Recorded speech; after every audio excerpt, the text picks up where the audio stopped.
Hey, I'm Grant with Grant's Game Rex. Welcome to my monthly video on the best board games coming to retail. I'm in touch with over 400 publishers to bring you this information. So it's a lot of talking to different people, finding out their releases.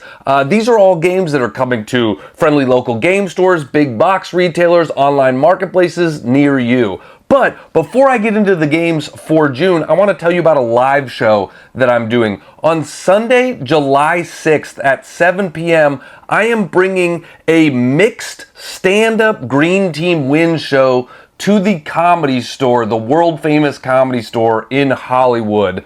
So if you're in Los Angeles or if you know people that are in Southern California, please tell them about this because we're going to be doing, I've got guest comedians, people like Beth Stelling, who's got a Netflix special, Jesse Johnson from Kill Tony, and more. And we're going to have traditional stand-up, but then in between each of the stand-up acts, we're going to be playing Green Team Wins with the entire audience. And we will also be writing custom questions based on the comedian sets. And then they're going to stay on stage and riff and play a game with the audience. So it's going to be kind of a back and forth stand-up mixing with Green Team Wins. And to my knowledge, this is the first time that a tabletop game has ever been in one of the premier comedy venues in the world. And so to me, this is how we grow the hobby. This is a cool way to bring a tabletop game to a mainstream audience. And so I really want it to be a success because I want to do this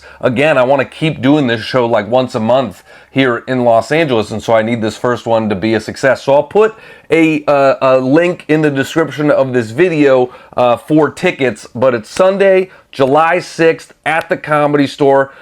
Green Team Wins and a bunch of great comedians. I think it's going to be awesome. So thank you so much, everybody.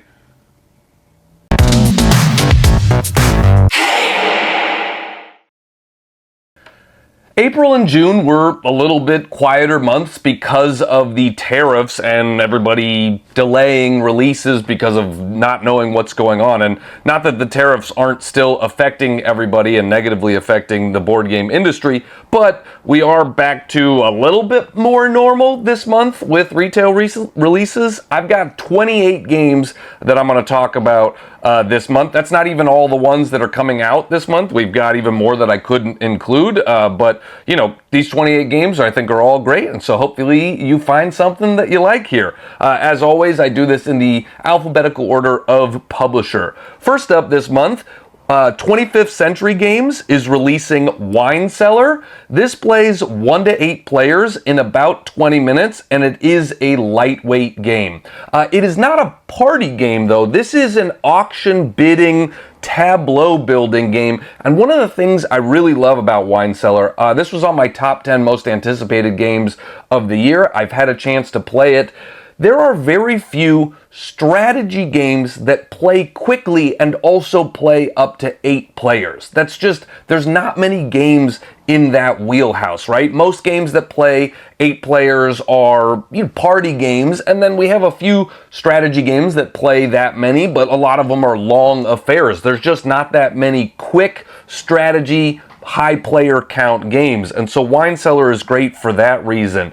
You are bidding for wine cards in a market, and when you win a wine card, you build a tableau, and you build it sort of bottle on top of bottle, and there's a really interesting puzzle aspect because when you get a wine card, it might say if it's in the first position in your tableau, it gets 4 points, whereas if in the 5th position, it gets 8 points. And so when you start stacking wine bottles, you can never add something to the middle. You have to add it to the bottom or the top. So you're trying to puzzle out where to place a wine bottle to get it to be the most points for you. You're also getting points for set collection, for different things like that. And then anything you bid with becomes the market for the next round. And then you do it all over again and try to get the things that you need. And it's just, it plays quickly. It's a really fun auction game. It's an interesting puzzle of how you do it. You know, it's one of those games that's very easy to teach, but actually has some strategic depth where you're like,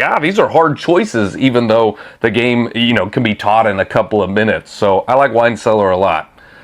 25th Century Games is also releasing the game Big Sur. This plays 2 to 4 players in 15 to 30 minutes, and it is a lightweight card game. This is another lightweight sort of family strategy game. You are traveling along the Big Sur coast, which is one of the most gorgeous places you can ever visit in the world, up in sort of central to northern California. And I love dual use cards in games, and Big Sur has dual use cards. On the front side of the card are roads that you can add to your, building your road. You can put these cards next to each other and you're going to score points for how you place things and icons on them. But on the back of every card is material you need to actually build the road cards. And so you're going to be, drafting some cards and trying to decide whether you want this card for your tableau or whether you want it for the resources on the back to help you build the cards that you actually want to add to your tableau. And again, a little bit of a puzzly game and how you're going to, build your road and your tableau of cards. And, you need certain terrain types and you need other conditions. You need to, connect different parts of cards, that sort of thing. Absurdist Productions is releasing the game Winter Rabbit. This plays 2 to 6 players in 60 to 120 minutes, and it is a medium weight game, but on the lighter end of medium weight games. I did put out a video on Winter Rabbit. You're welcome to go watch that at some point. But what a unique game and what a great theme. This follows a lot of Cherokee folklore, and it was designed by a Cherokee designer, and it feels like nothing I've ever played. It is a semi-cooperative game, and I know a lot of people hear that and go, oh, I don't like semi-cooperative. But I think it actually works pretty well in this game because of the theme. It feels tied to the theme in an interesting way, because you have these storehouses and you are essentially you are a village preparing for winter. So if you don't raise all of the storehouse tracks to the top, then everybody's going to lose. You did not prepare for winter as a group. But if you do get the storehouses all the way to the tops of the tracks, then only the player with the most points that has sort of done it the most efficiently and done it the best is going to win. And so I do think that works with this Cherokee folklore theme. You are pulling tokens from a bag, assigning tokens out to various spots on the board, and when these sort of regions are filled with tokens, all of the tokens get flipped up, you place them face down, and everyone will get some resources from there, but if your token is there, you will get extra resources. You're also buying story cards that will get you points, but then you get to read interesting folklore, story aspects of it. You get to hear how strawberries were created in Cherokee folklore. You get to hear about these stories about different animals, and so it helps with like the immersion of the game because there is a lot of story aspect to it, and you're playing a fun game, but you're also getting to learn about these traditions and stories and culture in a cool way. So I really like Winter Rabbit for that reason. Amigo Games is releasing the game 3 Chapters. This plays 2 to 6 players in about 30 minutes, and it is a lightweight card game. This is, a fairly small box card game, and it is an interesting, so it's all fairy tale stuff. So if you like fairy tales, then I think you'll like this one because all the fairy tales, the classic sort of fairy tales that you know and love are in this game. It is a trick-taking game mostly, but it's called 3 Chapters because there's sort of 3 phases of the game, 3 chapters of the game. In Chapter 1, you will be passing and drafting cards around the table. So very traditional, pass draft, where you get a hand of cards, you pick one, you pass the others, you get a new hand, you pick one, you pass the others. Then with the cards that you end up with, you are going to be doing a trick-taking game. All of the cards have a number on them.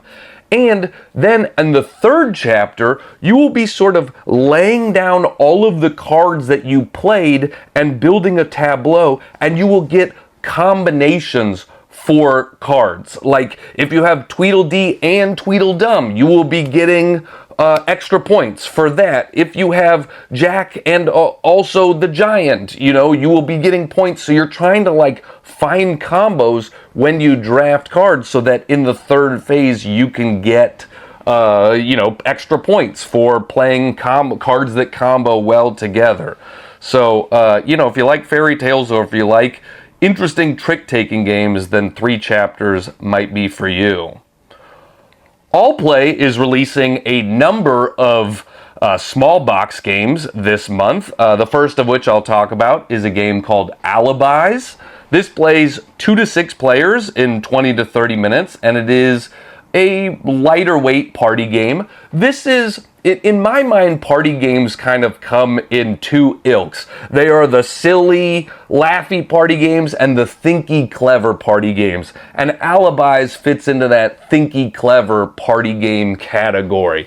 If you like games like Codenames, So Clover, Cross Clues, games where you are thinking up clever word association clues, Alibis fits right into that world. It is a cooperative word association game. I do find this one maybe more challenging than some of those other ones. So if you want a challenge in your word association games, that might be a reason to check this out. There is a bunch of suspects out in a lineup, and the amount of suspects will change based on player count, and each of them has a word associated with them. Each player is going to get 2 cards, hidden suspects, and those are the 2 people you are trying to connect their words together. And sometimes that might be fairly easy to connect, and sometimes it is really difficult to connect those 2 words together with a 1-word clue. Then once everybody gets their clues, you're going to look around and mark who you think everybody else's words are associated with, their clues, which words those clues indicate, and you'll have 1 leftover suspect. And for everybody that gets the leftover suspect correct, you're going to remove heat from the pile, and it's one of those games where you're like trying to remove the most heat to score, and there's a scale on how well you did. But, you know, it is, again, it's a fun, cooperative game of word association. Allplay is also releasing Oddland. You know, these Alibis and Oddland are their small box game line, so they really are, you know, quite small boxes, which is nice. If you're looking for portable games, games that you can bring anywhere with you, then these are good options. Oddland plays 1 to 5 players in about 40 minutes, and it is a lightweight game. This is a game where you are building out terrain by putting cards down, and when you put a card down, you have to connect it to a central playing area, and you have to connect it to a terrain type that is already out there. You can cover up some squares on previously placed cards, but not all squares. You can cover up to 2, and you are building out these different areas of terrain.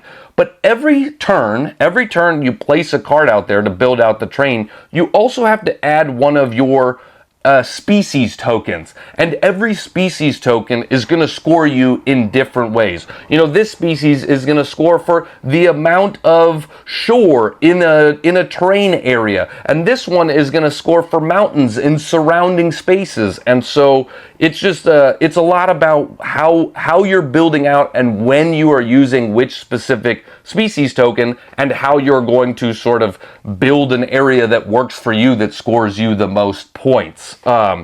This is a game that I would say isn't doing anything that is wildly different. You know, this feels like other games I've played, but it does come together all in a really nice package. You know, nothing feels wildly different, but I think it all does really well. Like, it's a fun game. I have fun every time I'm playing it, and the art is really cool. There are these fun, like, weird mixes of creatures and stuff.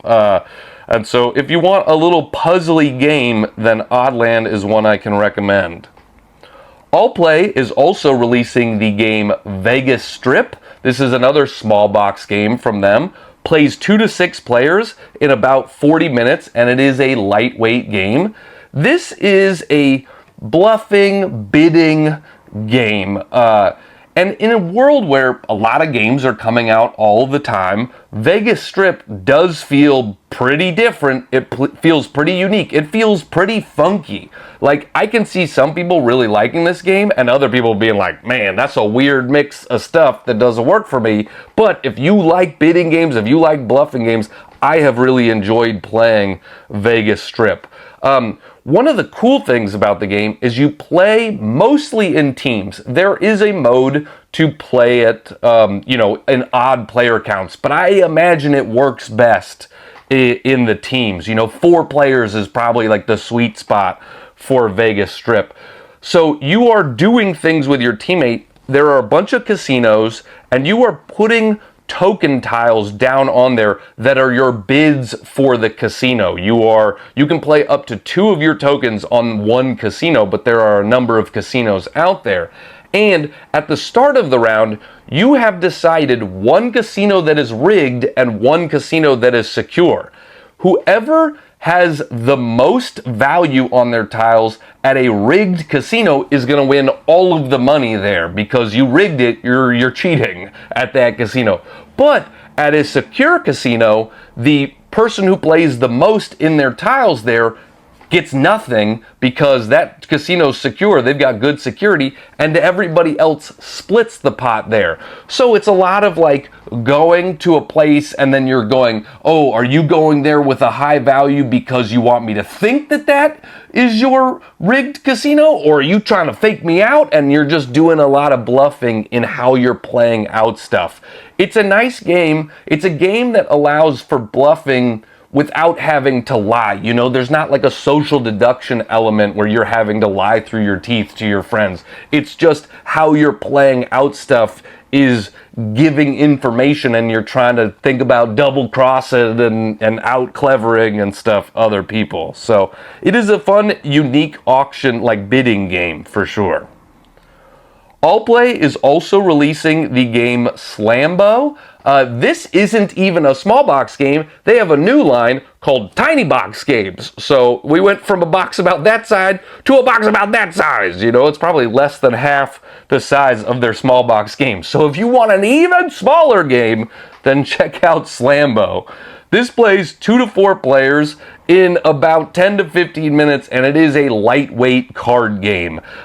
You are playing as sumo wrestlers trying to knock each other off balance. And so the way that works is there is a shared pile, a discard pile. You're playing cards from your hand onto the discard pile and changing the value of the pile. So not the card you play, but like if the pile was at 3 and you played a 5, now the pile is at 8. And you want to avoid ever going over 10 or going under 0, because if one of those two things happens, you've been knocked off balance and you lose the round. And so you have cards that are both positive values and negative values, and it's about playing them at the right time and, sort of staying alive in the round. So, I think it's probably a game best at 2 players, because there's just the real push and pull of 2 players playing onto the same pile, but can be played up to 4 players. So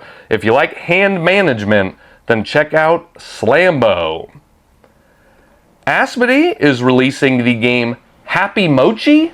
This plays 2 to 6 players in about 20 minutes, and it is a lightweight family card game. Plays as young as like 8 years old. Mochi is a fun theme, and the artwork is very bright and vibrant. In the game, you are getting a hand of cards, and like Scout, a game called Scout, you cannot rearrange the cards in your hand. You are stuck with what you have. There are 2 discard piles, and you are having to play pairs of cards down onto the discard pile, but you're not having to play pairs in the sense you have to play 2 of the same number. The discard pile can flip to either a increase or a decrease, and then the 2 cards you play from your hand have to be less than the 2 cards that are there or more than the 2 cards that are there. If you play 2 identical cards, 2 of the same numbers, you get to shout Happy Mochi and break all the rules and do whatever you want. So There are restrictions also in colors of how you can play down, but it's just a hand management, play cards down and scream happy Mochi sometimes when it works well for you. So, it's a family weight card game, kind of maybe on the bordering a party game. And so if you like Mochi, which I do, then I don't know that there's too many games about Mochi out there, so I like that. Capstone Games is releasing the game Raising Chicago. This plays 2 to 4 players in 75 to 120 minutes, and it is probably on the border of medium plus weight to heavyweight game. This is our first heavier weight game of the month here that I'm covering. Raising Chicago is historically a very interesting theme. During the 19th century, the elevation of Chicago was just a few feet higher than Lake Michigan, and it had terrible drainage, and it was leading to sickness and disease, and so they literally raised Chicago. I didn't even know that happened, but now I want to look up more about that. So in 1856, they drafted a plan for the installation of a citywide sewage system and submitted it to the city council, which had adopted the plan, and then they had to raise the city to build the sewers underneath. So that's pretty wild. In the game, as with any heavyweight game, there's a lot of stuff going on, but there is an auction sort of bidding element to the game. Maybe not an auction is the wrong way to say it, but a bidding element. You will be using your color squares to bid on building projects. There are 5 building projects at the bottom of the board, and you are putting your color block down onto one of the 5 building projects. You're going to cover up a space and get that resource. But then at the end of that phase of the game, all the players, once they've placed all of their tiles, then each project is evaluated, and the person with the most of their color on a building project then has to pay resources to complete the project and then claims the project rewards. Then they take all of the tiles, so if it was just one, then maybe one, but maybe they had 3 on a building project. Then they're going to stack those up and put them on a place in the central board area, and so we're going to get this 3-dimensional aspect to the game, a table presence where all these buildings are literally going to get built up during the game. Then the card is also going to slot under this your own player board area, and you're going to run your company and get benefits for it in that way. So it's it's about managing your resources, building an engine, grabbing the right spots in the central area with your buildings. So, you want to place buildings cleverly. You want to meet the demands of council people. Again, there's a lot going on in any sort of heavier weight game like this. But if you like some table presence, or if you like, strategy games, then check out Raising Chicago. Capstone is also releasing Galileo Galilei. This plays 1 to 4 players in 50 to 100 minutes, and it is a medium weight game. I have been playing Galileo Galilei a lot over the last month. It was my number 1 game of May. Every month I talk about the top 5 games I played that month, and this was my number 1 of May. And it's really cool. I mean, this is certainly going to challenge for my top 10 games of the year. It is a game with an action selection system. You are going to point your telescope at various action spots on your own player board and then take that action. And you always wish you could do more, and that's one of the interesting aspects of the game. You are going to do things like observe major objects out on the board in the form of these cards. You are going to observe constellations. You're going to rise up on university tracks. You are going to attract inquisitors and trying to curry their favor so they don't screw your project over. There's just a lot of, and then you're going to be ticking up dice and melding dice together to do things. It's just really cool. One of the things I like about Galileo Galilei a lot is I have started to learn about myself that I don't like games that are crazy long. Like 2.5 hours for me is kind of like the longest I want to play an individual game. but I'm realizing more and more that might not be the case. What I really don't like is long individual turns. If a game was like 4 hours, but every turn moved quickly, then I think I would be more into it. I lose focus when a turn is like 10 minutes for another player. I'm like, man, what are we even doing here? I'm gonna go outside and throw a baseball first. I don't even play baseball. I've never played baseball in my life, and I'm gonna go outside and throw a baseball because I'm so bored in here. But Galileo Galilei is a game with a lot of stuff going on. There's a lot of strategy in it, but every turn moves really quickly. And so, as soon you do your turn, and then you're thinking about what you need to do on your next turn, and by that point, it's already back to you, and boom, boom, boom. And I love that aspect of the game. So, yeah, if you want a medium weight strategy game, Galileo Galilei is awesome. Devere Games is releasing the game Transgalactica. This plays 2 to 5 players in about 100 minutes, and it is a medium plus weight game, I would say.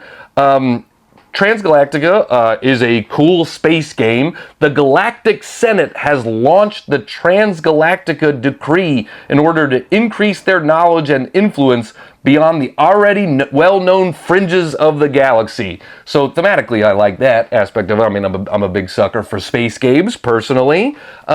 This is a worker placement game with a bunch of tracks. So if you played a game like Tapestry that had a bunch of different types of tracks, Transgalactica is a little bit like that. There's a bunch of different tracks on the board that you are going to be going up. It's a worker placement game because you will have captains and then crew. When you assign a captain to a spot, you'll get to take a really cool action and get a bunch of resources or do something for cheaper or, just get good stuff. But anybody else can follow with their crew and do a lesser action at the spot you went to with your captain. So again, when talking about sort of the long turns, I get bored. This is a way to keep everybody invested, right? I'm paying attention to what you're doing on your turn because I can follow it with one of my crew members and also get some cool benefits. It's not going to be as cool as your captain, but it's going to be something that maybe helps me do what I want. And then you're going to be, rising up these different tracks and, trying to get points in different ways. It is a very tight game. I've heard a number of people say that. So, it's always it's one of those games where you always wish you had one more thing or could do one more thing, or it's always really hard to do what you want to do. So you have to games that are tight, economies that are tight, in order to like this game. And then there's this whole central board where you're sort of exploring different planets and galaxies and stuff like that. You're building a commercial network, sending representatives to the Galactic Senate, all of that. Medium plus weight game with an interesting sort of worker placement follow action to it. So I like that. Dolphin Hat Games is releasing the game I Know You Don't. Ooh, very cocky of you. This plays 3 to 7 players in about 10 to 15 minutes, and it is a lightweight, small box card game. These are the people that made Taco Cat Goat Cheese Pizza, and a lot of their games sort of fit into that same kind of line. In this game, one player is going to know a rule, a little bit like 20 questions or things in rings, something like that. Other players are going to be playing cards into the lineup of cards, and if that card stays true to the rule, then it gets added to the lineup. If it does not, it goes back to a player's hand, and you are trying to figure out the rule, and there are rules that are very basic to advanced, and so you can kind of play with what you want to. A basic rule might be every card out there has a taco in it, and an advanced rule is it's only odd gold cards or something like that. And so, it is certainly a family weight game. If you want a little bit of an introduction to deduction for your children or something like that, this plays, pretty young and can, it's an interesting way to sort of figure out a rule just by playing stuff out there for clues. Flat River Games, in association with Playpunk, is releasing the game Zenith. This plays 2 to 4 players in, 30 to 45 minutes, and it is a medium weight game.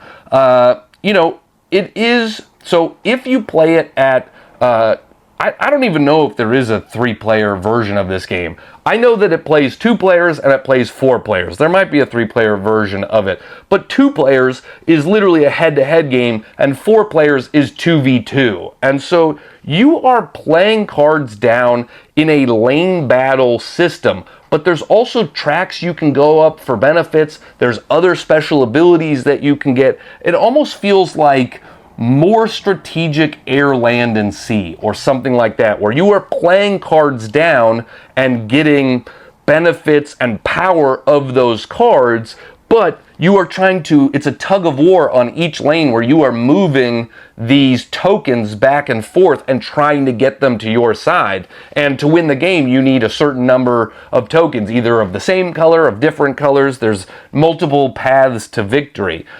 One of the cool things is for every card you play down on a lane, now future cards become cheaper. I have 2 orange cards already there, so now this 6 orange card costs 4 instead of the 6 because I already have 2 out there. I like that sort of engine building aspect of it. You can kind of do cooler and cooler things.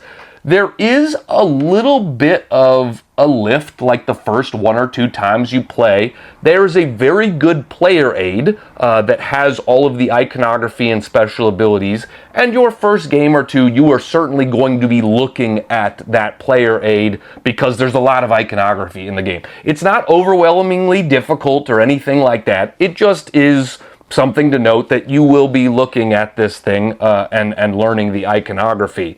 It's also fun to there's different tracks and you're trying to get up the tracks because then those get you cool special benefits that help you do stuff out on the tug of war. And I don't know, it just, I really like the game. If you're looking for a 2-player game, when you play it in 4 players, there are 5 lanes out on the board. And the interesting aspect of the 2v2 game is that normally, in a 2-player game, I could play on any of the 5 lanes. In a 2v2 game, I can play on the 2 lanes closest to me, my partner can play on the 2 lanes closest to them, and then we can both play on the middle lane. So it's about sort of trading cards, figuring out how we can do stuff together without just saying everything out loud so the other team knows, It's just it's a cool 2-player game for sure, or if you want to play in teams, that is Zenith. Flat River Games, in association with Slugfest Games, is releasing the game Positano. This plays 1 to 4 players in 20 to 45 minutes, and it is a lightweight game. This is a game with a bidding and building element, and it's got some fun table presence. You are bidding for tiles and building blocks and things like that, and so you'll be playing out a bid with cards and trying to draft first if you can.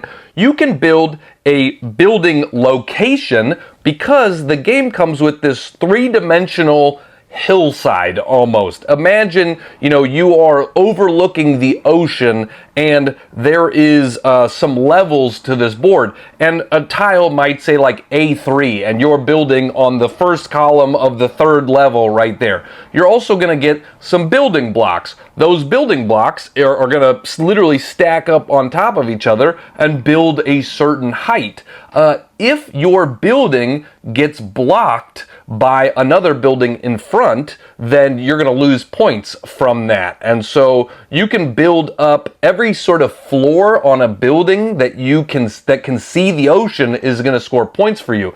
You're also going to add different types of roofs to the building, and a gold roof building is going to be more valuable than a bronze roof building. And so it's just, you're bidding for the right to build a certain height and a certain location and a certain roof type.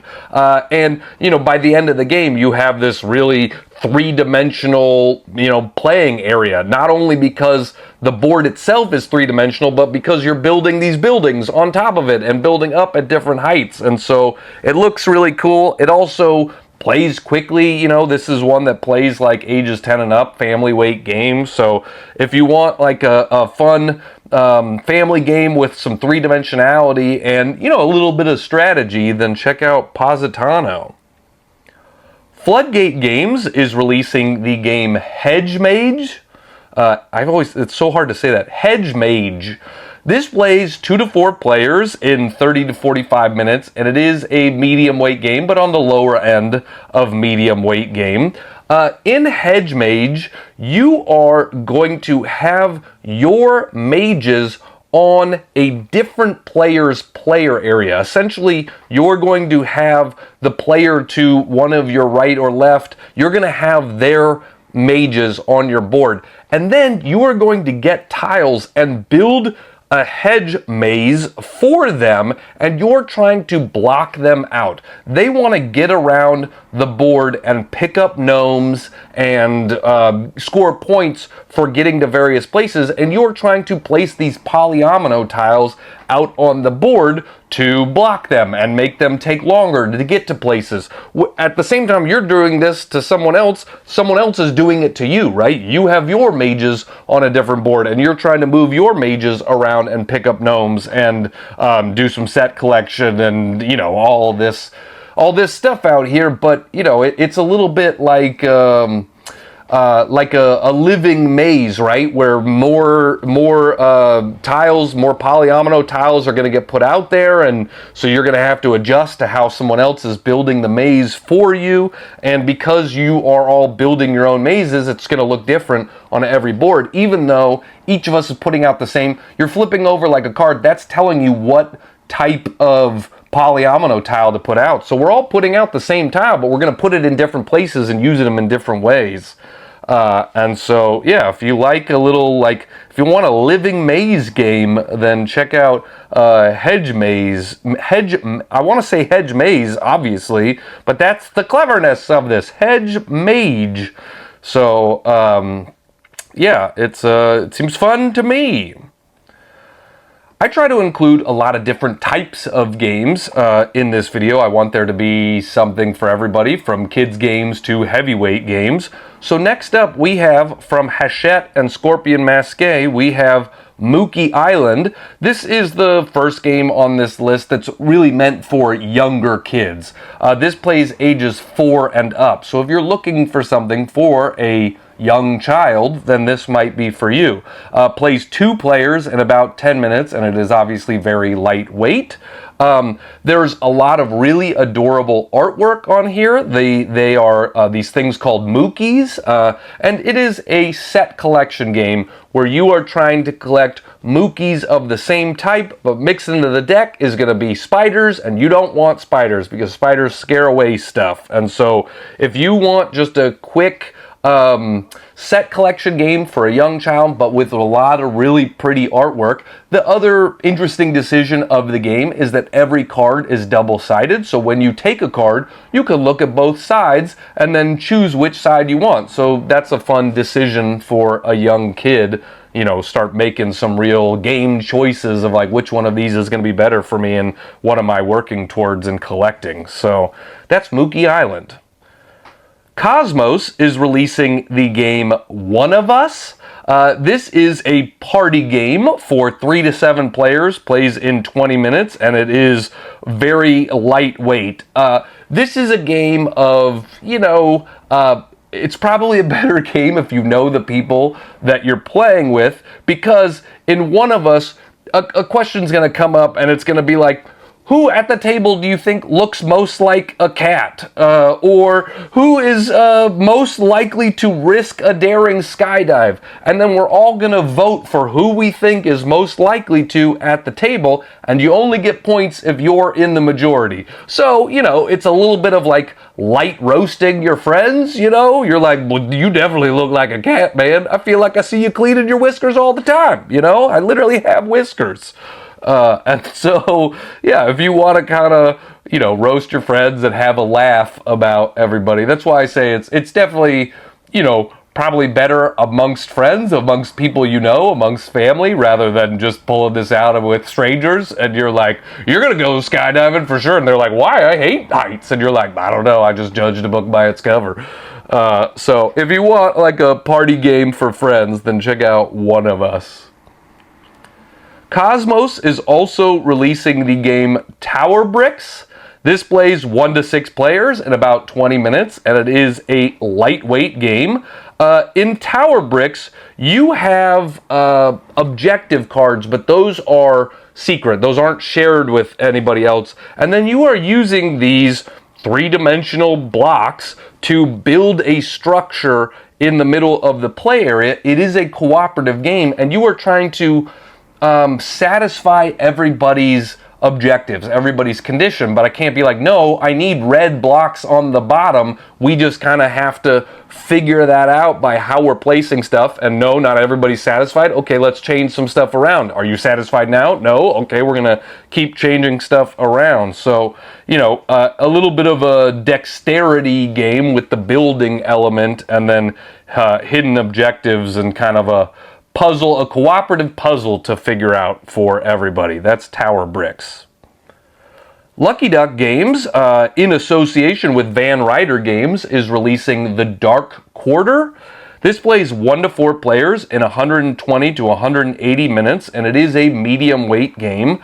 This is a campaign, a multi-scenario campaign game, so know that if you like story in your game, if you want some, you know, to learn information and release more story content as you go, then The Dark Quarter is that.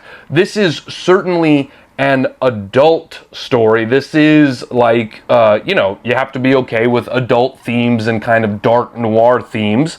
There's also a, you know, detective aspect to it, right? You're trying to figure things out. You are taking control of a Beaumont agent and working alongside another to solve the worst crimes that New Orleans has to offer.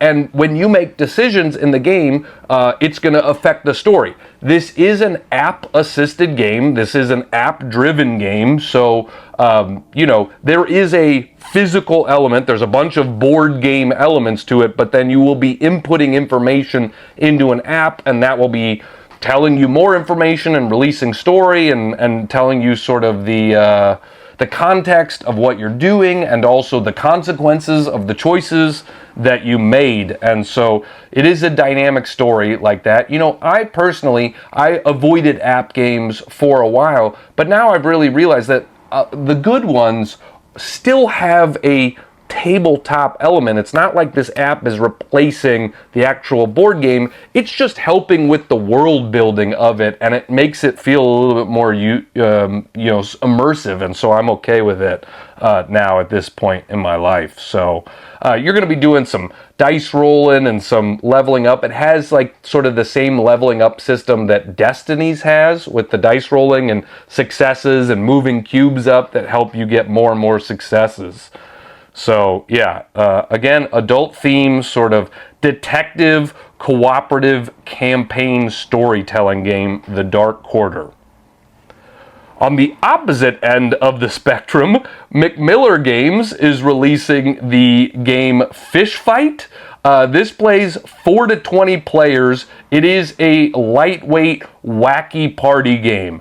This is a bunch of physical challenges. So this is a game where you are going to be getting up and moving around, so you have to want that. But you're literally going to be, there's these fish in the game, and you're going to be doing things like, you got to tuck the fish under your neck, and you got to do something, well, you got to make it somewhere with it, or you got to put it in between your legs and waddle to a line and back without dropping the fish, and, you know, just a bunch of kind of physical challenges with these dumb fish. So if you want something that's like big and silly and is going to create a bunch of laughter, you know, it comes with 30 unique challenges, so there's a bunch of different things to try to accomplish in the game. And you can play it indoor, you can play it outdoor. It's just a dumb, silly, physical party game, Fish Fight. Osprey Games is releasing the game Line of Fire Burnt Moon. This plays 2 players. It is a 2-player only game. Plays in 20 to 30 minutes, and it is a medium weight game, but on the low end of medium weight game. Thematically, this is robots battling for control of the volcanic moon. It is a deck building game, and it is using some of the deck building system of the Undaunted series. So they have a Undaunted series of kind of war themed games that are deck building games. This uses some of that deck building system, but then it also does a bunch of lane battling. It's sort of fusing the deck building system of the Undaunted series with a lane battle. There are 5 different lanes, and you are playing cards down to try to, take over. You want more control of a lane. You want higher powered cards and better abilities on a lane than your opponent. You can also try to destroy the rovers they have on their side. If you can do that, that is another way to win, and so it's a quick lane battle deck building game. It's got cool artwork in it for sure. One of the things I liked about the game when doing research on it is you can, if you have a card that matches a card you've already played out, you can play the card down, but you can also use the card to control the card that you already have on the thing. You can use this card, you can play this card to sort of make this card have an action, which I thought was interesting. So again, if you if you're looking for a 2-player game, then check out Line of Fire Burnt Moon. Renegade Game Studios, in association with Garphill Games, is releasing The Anarchy. This plays 1 to 4 players in 60 to 90 minutes, and it is a heavyweight game. This is the spiritual successor to Hadrian's Wall. So if you are a fan of Hadrian's Wall, then this is definitely up your line. If you don't know Hadrian's Wall, essentially these are heavyweight sort of pen and paper games. I'm not going to say roll and write because, there's not necessarily the rolling aspect, but it is like a roll and write in the sense that you are marking off spots on a player sheet and then getting resources and combos and benefits and all that sort of stuff. So there are a ton of options in this game. It is literally the complexity rating on BGG is a 4. So, I think that's even higher than Hadrian's Wall. And so, it can be a little bit overwhelming looking at all the options that you have, but that means there's also a ton of replayability in the game, right? There is a lot of, you can take different paths to victory, different strategies every time you play this because there are that many options on your player sheets of what you want to do. Not only are you, activating all this stuff, there's also a tower defense aspect of the game, which I think is interesting, combining to this. You are, every round there's going to be an attack, and you can sort of see where the attack is coming from, and you are trying to defend your castle. You're trying to build up your castle walls and parapets, and there's literally an aspect of putting walls and things like that. You're building a little 3D castle as part of the game, and so you got to build up your domain, defend your castle from attacks, and storm strongholds with their own crafted siege weapons. So again, if you like sort of the heavyweight combo games, then the Anarchy is going to be a good one for you. And there are certainly a lot of combos to be discovered in the Anarchy. Renegade Game Studios, in association with Garphill Games, is also releasing Skara Brae. This plays 1 to 4 players in 45 to 60 minutes, and it is a medium weight game. If you are, a lot of Garphill games are, in the sort of medium plus to heavyweight category. They're very good games, but they are also, pretty deeply strategic and sometimes longer experiences. So if you want to try a Garphill games, but you haven't been interested in playing something as heavyweight as something like the Anarchy, Skara Brae is one of the quicker and more medium weight games from Garfield Games. So that is a reason I can, and you know, they make really good games. I just understand that they're not always for everybody, but I think this one really could be for a wider audience. And so if you want to try a Garfield Games, then this is maybe a good way to jump into see kind of the sort of stuff that they do. In this game, you are taking turns drafting cards, and then you're going to place those cards out in your play area.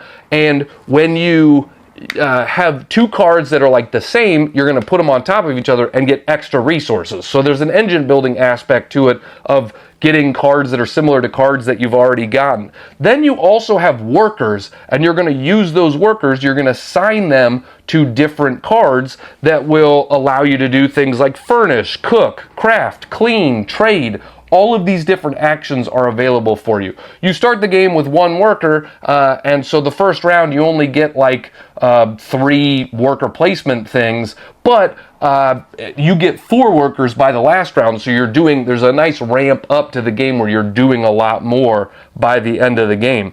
You're also having to clean. That's like one of the main aspects of the game. As your village becomes more successful, you are going to create more midden, essentially more poop, and you got to spend time cleaning or you're going to get overrun by this poop, and it's going to take over your resource spots, and you're not going to be able to get other things because you have too much poop on hand. And so, you know, that is one aspect of the game, is focusing on cleaning that. So this is one I want to try for sure. I love card drafting, and I love engine building, and I love worker placement. So all of those reasons are reasons that I'm personally interested in Skara Brae. Rio Grande Games is releasing Moon Colony Bloodbath. This plays 1 to 5 players in 40 to 90 minutes, and it is on the edge of medium weight to lightweight game, kind of maybe the lower end of medium weight. Moon Colony Bloodbath really is a bloodbath. I've had a chance to play this, and it is, they call it an engine building, engine losing game, and that is a great way to put it. You're building cards, you're taking actions. There's a shared deck in the central play area, and you flip over a card and everybody does that thing. Some of those things are good, some of those things are bad, but you're using money and resources to build cards in front of you. You're using it to get more colonists to your player board, and those, all of those cards that you're playing down are fun. It's fun figuring out good combos, right? You want cards that combo well together and get you cool special abilities. But then also, as the game goes on, bad things start happening. There are events that get shuffled into the deck. There are robots that get shuffled into the deck. And as those things come up, they start destroying everything you've worked on. They start ruining your cards, your buildings. They start killing your colonists. And it is very silly and fun. You have to be okay with a little bit of bloodbath. But the game is essentially who can plan better for the bloodbath, because you know it's coming. You're going to lose a lot of stuff, and who can sort of survive longer. In that way, it's a little bit like a game like Galaxy Trucker, where you're building stuff up and then tearing it down. But in this game, it's less like you doing it to other players and more the game doing it to everybody. So it maybe doesn't feel as mean because I'm not like actively screwing with you that much. Now, sometimes I am actively putting something bad in the deck that's going to mess everybody else up. And so there is ways to mess with other people, but it's not like I'm just reaching over and being like, get out of here. And so, the person who wins the game is going to win the game with 3 colonists left or something like that. It's just who can survive the longest, and it's very silly and fun. And again, I might, if that game was 2 hours, I might be like, man, this game is just beating me up too much. It's too much. I can't handle it. But it can be like a 45-minute game. It plays a lot quicker than that, and so you're kind of like, oh, this is just silly and fun and crazy, which I like.